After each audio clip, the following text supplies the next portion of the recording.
Soslan Andiev was a Soviet wrestler of Ossetian origin who can rightly be called legendary. Competing in the heavyweight division, this outstanding wrestler won 2 Olympic gold medals, became world champion 4 times and European champion 3 times. In today's video, I will take a look at his competitive career, achievements and titles in freestyle wrestling.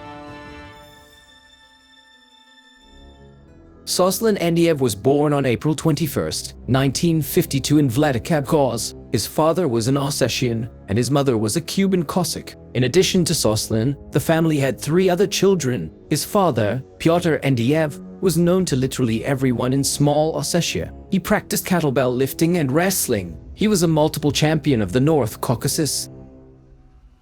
His father died when Soslan was 8 years old. He managed to bring his older brothers into wrestling, and Soslan was introduced to it by his brother Gennady, who then took care of the family. Andiev later recalled how his older brother took him firmly by the hand and took him to his first lesson with one of the most famous coaches of the Union, Soslan Andiev. At that time, Soslan was 12 years old and already weighed 85 kilograms. At that time, he had little interest in wrestling. He wanted to become a basketball player. However, his older brothers, who had already won some championship titles, did not want to hear about his hobby. So Andiev came to Jove, one of the founders of the Ossetian wrestling school.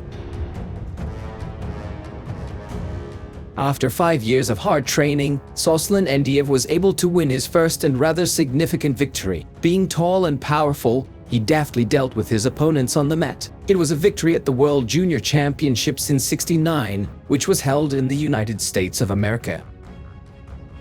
After the Junior Championships, Soslan's older brother Gennady became his coach and sparring partner, and in 1971, the 3 Andiev brothers fought at the Union Championship and took the entire podium in the heavyweight division. The prize places were distributed according to age. Gennady won, Sergei climbed to the 2nd step of the podium, and the youngest Soslan became the 3rd.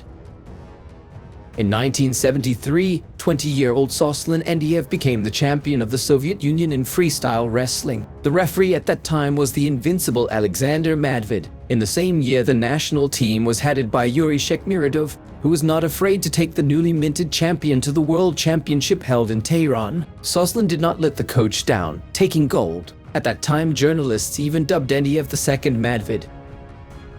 3 years were left before his first Olympics. During this time, Soslan's piggy bank was replenished with the following achievements: gold at the European Championships in '74 and '75, as well as silver at the World Championships in '74, and already gold at the World Championships in '75. At the '76 Olympics in Montreal, Soslan fought 6 fights. He won 4 clean victories and 2 by points. In the final bout, Andiev put the famous German wrestler Roland Gerke on the mat with the score 20-9 and took the gold medal.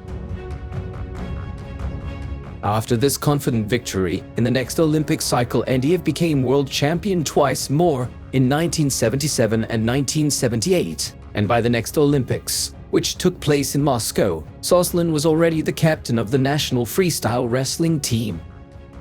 At these Olympic Games, Soslan Andiev again had no equals: 5 fights, 5 victories, and as a result, he is already a 2-time Olympic champion. In 1984, Andiev was ready to go to the 3rd Olympics. However, Soviet athletes did not fly to Los Angeles for political reasons. A year later, Soslan decided to end his career and take up coaching, heading the Soviet Union's freestyle wrestling team in 1985. Later, he admitted that it was hard to get used to the role of a coach, but he did not see any other way for himself, because he could not live without the feeling of wrestling and the mat, to which he had given many years. Andiev made a huge contribution to the development of the wrestling sport in the country. He was happy for the national team to keep the traditions of friendship, mutual support, and high demanding attitude to himself, because that was the basis for its existence for many years.